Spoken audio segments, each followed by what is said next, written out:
আমার কথা বুঝে আসছে? কারণ স্বভাব যার ভালো না হয়, মানুষের কাছে, সমাজের কাছে এই মানুষ কি বলে? মূল্যহীন। সে মানুষ কি? মূল্যহীন।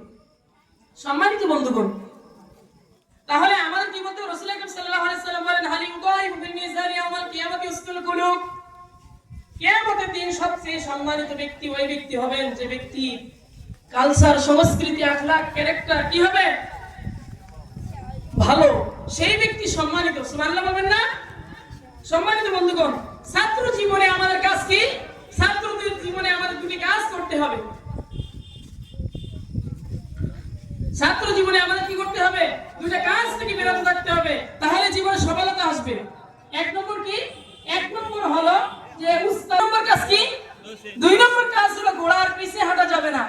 কারণ ঘোড়ার পিছে হাঁটলে আপনার এমন লাথি লাগবে যে লাথির কারণে আপনি জীবনটা মৃত্যুবরণ হতে পারে, ঠিক না? এই দুইটি কাজ ছাত্র জীবনে আমরা কখনো করব না। সফলতা আনতে গেলে জীবনে রাত জাগতে হবে। কি করতে হবে?